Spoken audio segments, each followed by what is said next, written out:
Good morning बच्चों। आज हम लोग केमिस्ट्री का सेकंड चैप्टर पढ़ेंगे, अम्ल, क्षारक एवं लवण। हम समझेंगे अम्ल क्या होते हैं, क्षारक क्या होते हैं और लवण क्या होते हैं। अम्ल क्या होते हैं? अम्ल स्वाद में खट्टे होते हैं। स्वाद में कैसे होते हैं? खट्टे। ये नीले लिटमस को लाल कर देते हैं और ये जली विलयन में H+ आयन देते हैं। जैसे ये नींबू है, ये क्या है? एक अम्ल है। ठीक है।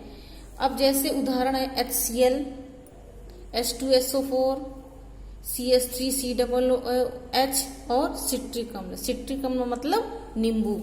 ये जो नींबू है ये क्या है? इसको हम लोग कहेंगे केमिस्ट्री में सिट्रिक अम्ल। ये एक अम्ल है, एसिड है। और अगर दूसरा इसमें है सांद्र अम्ल और तनु अम्ल। ये हम पढ़ेंगे ये क्या होते हैं। सांद्र अम्ल मतलब कॉन्सेंट्रेट एसिड, तनु अम्ल मतलब डाइल्यूट एसिड। सांद्र इसके नाम से पता चल रहा है, सांद्र मतलब गाढ़ा। वह अम्ल जिसमें पानी की मात्रा बहुत कम होती है और एसिड सबसे ज्यादा होता है, सबसे ज्यादा अम्ल होता है, तो उसे हम कहते हैं सांद्र अम्ल, कॉन्सेंट्रेट एसिड। दूसरा तनु अम्ल, जिसमें अम्ल अल्प मात्रा में मतलब बहुत कम मात्रा में होता है और जल बहुत अधिक मात्रा में होता है, उसे कहते हैं हम डाइल्यूट एसिड। अब हमने पहले पढ़ा है कि अम्ल क्या होते हैं? स्वाद में खट्टे होते हैं। जैसे ये नींबू है, स्वाद में खट्टा होता है और ये क्या करता है? नीले लिटमस को लाल कर देता है। अगर नीला लिटमस पेपर लगा दिया जाएगा तो नीला लिटमस पेपर कैसा हो जाएगा? लाल। और ये जली विलयन में H+ आयन देते हैं। क्षारक क्या होते हैं? क्षारक स्वाद में कड़वे होते हैं। ये लाल लिटमस को नीला कर देते हैं। ये जली विलयन में OH- आयन देते हैं। जैसे उदाहरण हम पढ़ेंगे NaOH, KOH, NH4OH। देखो सब में OH है, तो ये क्या करते हैं? जली विलयन में जब इनका जल में घोला जाता है, विलयन बनाया जाता है, तो OH- आयन देते हैं। अब हम लोगों ने पढ़ा एक क्षारक और एक क्षार। क्षारक और क्षार में बहुत थोड़ा सा अंतर है। कभी कभी कुछ लोग क्षारक को ही क्षार बोल देते हैं। बस अंतर ये है, क्षारक उसे कहते हैं जल में घुलनशील क्षारक को क्षार कहते हैं। कुछ क्षारक ऐसे होते हैं जो जल में घुलते हैं, कुछ जल में नहीं घुलते हैं। जो क्षारक जल में घुल जाते हैं उन्हें हम कहते हैं क्षार। जल में घुलनशील क्षारक को क्षार कहते हैं। स्वाद में कड़वे होते हैं। जैसे कि हम लोग ने देखा है साबुन, ठीक है, वो स्वाद में कड़वा होता है, वो एक क्षारक की तरह, एक बेस की तरह बिहेव करता है। अब अगला है सूचक, इंडिकेटर। सूचक क्या होते हैं? सूचक क्या होते हैं? वो हमें अम्ल और क्षार की पहचान करना बताते हैं। सूचक किसी दिए गए विलयन में अम्ल या क्षारक की उपस्थिति दर्शाते हैं। इनका रंग या गंध अम्लीय व क्षारीय माध्यम में बदल जाता है। जो सूचक है, इंडिकेटर है, इंडिकेट करते हैं कि कोई विलयन अम्लीय है या क्षारीय।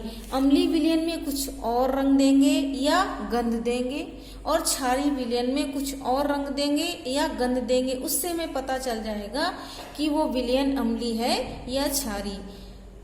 अब ये जो इंडिकेटर हैं ये कितने प्रकार के होते हैं? सूचक 3 प्रकार के होते हैं। एक प्राकृतिक सूचक। प्राकृतिक सूचक मतलब नेचुरल इंडिकेटर, जो हमें प्रकृति के द्वारा मिलते हैं, जो हम बनाते नहीं है, जो प्रकृति हमें देती है। दूसरा है कृत्रिम सूचक या संश्लेषित सूचक मतलब सिंथेटिक, जो बनाए जाते हैं, जो प्रयोगशाला में हम बनाते हैं, उसे हम कहते हैं सिंथेटिक इंडिकेटर।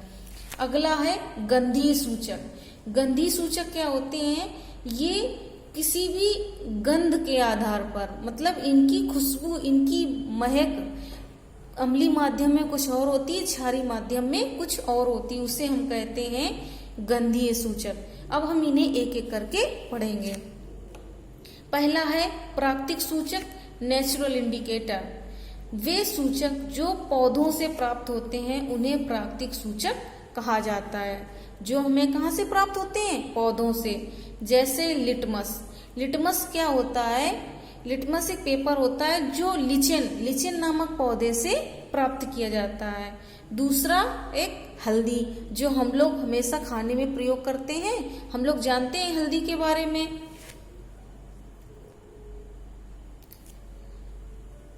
अब हम देखेंगे कि जो लिटमस पेपर है वो अम्लीय माध्यम में कौन सा रंग देता है और क्षारीय माध्यम में कौन सा रंग देता है। जो लिटमस पेपर है वो नीले लिटमस को लाल कर देता है और जो क्षारक है वो लाल लिटमस को नीला कर देता है। इसी प्रकार हल्दी है, अगर अम्ल में रखी जाएगी तो पीली ही रहेगी। अगर क्षारक लगाया जाएगा, उसमें क्षारक डाला जाएगा तो उसका रंग कैसा हो जाएगा? लाल। इसको अब हम करके देखेंगे। देखो, एक ये कपड़ा है, इसमें हल्दी लगी हुई है। अगर हम इसमें लगाएंगे, साबुन लगाएंगे तो क्या हो जाएगा? देखो, इसका रंग जो है बदल जाएगा, हल्का लाल या ब्राउन हो जाएगा। देखो देखो, जहां जहां हमने साबुन लगा दिया है इसका रंग बदल गया है। बदल गया? ये देखो, जहां नहीं लगाया वहां पीला है, जहां साबुन लगा दिया वहां कैसा हो गया है? लाल या ब्राउन। तो जो साबुन है वो क्या है? क्षारक है। तो देखो, हल्दी में अम्ल में पीला होता है और क्षारक में कैसा रंग हो जाता है? लाल। अब अगला है कृत्रिम सूचक या संश्लेषित सूचक। वे सूचक जो रसायन द्वारा बनाए जाते हैं उन्हें कृत्रिम सूचक कहते हैं, जो प्रयोगशाला में रसायन द्वारा बनाए जाते हैं। उदाहरण के लिए लेंगे मेथिल ऑरेंज और फिनाफ्थलीन। अब देखो, मेथिल ऑरेंज होता है तो अम्ल होता है, तो अम्ल में लाल रंग देता है और क्षारक में पीला रंग देता है। फिनाफ्थलीन अम्ल में कोई रंग नहीं देता है, मतलब रंगहीन होता है, और क्षारक में गुलाबी रंग देता है। तो कोई भी एसिड हो या बेस हो, ये हम लोग चख के तो नहीं बता सकते हैं कि स्वाद में खट्टे होते हैं और स्वाद में कड़वे होते हैं। तो उसके आधार पर हम बता दें चख के, क्योंकि कुछ एसिड और बेस ऐसे होते हैं जिन्हें छूने से ही इंसान जल सकता है, उसकी मृत्यु तक हो सकती है, बहुत खतरनाक होते हैं। इसीलिए सूचक बनाए गए हैं कि कोई भी अम्ल हो या क्षार हो उसे हम जीभ से चख नहीं सकते हैं। पता नहीं कौन सा एसिड या बेस बहुत खतरनाक हो, ज्वलनशील भी होते हैं। इसीलिए सूचक बनाए गए हैं जिससे हमें बिना स्वाद लिए पहचान जाए वो अम्ल है या क्षार। अगला है गंधी सूचक। गंधी सूचक क्या होते हैं? जिन पदार्थों की गंध अम्लीय या क्षारक माध्यम में बदल जाए उसे गंधीय सूचक कहा जाता है। गंधी सूचक ये क्या करते हैं? इससे उसकी स्मेल चेंज हो जाती है। अम्लीय माध्यम में कुछ और हो जाती है, क्षारीय माध्यम में कुछ और हो जाती है। उससे हमें पता चलता है कि कोई भी पदार्थ या विलयन अम्लीय है या क्षारीय। उदाहरण के लिए जैसे प्याज का रस। प्याज का रस ये अम्ल में डालेंगे तो इसकी जो महक होगी वो तीक्ष्ण हो जाएगी और तेज हो जाएगी, उसकी जो स्मेल है वो और तेज हो जाएगी। और क्षारक में कोई गंध नहीं, अगर उसको क्षारक में डाल देंगे तो उसमें कोई भी महक नहीं आएगी, कोई भी गंध नहीं आएगी। वेनिला क्या होता है? जो हम लोग आइसक्रीम वगैरह यूज करते हैं, वेनिला एसेंस, तो वेनिला अम्ल में वेनिला जैसा ही महकेगा, और अगर क्षारक में डाल दिया जाएगा तो उसमें कोई भी गंध नहीं आएगी। अगला हम लेंगे लौंग का तेल। लौंग का तेल अम्लीय माध्यम में लौंग के तेल जैसा ही गंध करेगा, और उसको क्षारक में डाल दिया जाएगा तो उसकी जो महक है वो उड़ जाएगी, उसमें कोई भी महक नहीं रह जाएगी। तो ये हमने पढ़े 3 प्रकार के सूचक: प्राकृतिक सूचक, कृत्रिम सूचक और गंधीय सूचक।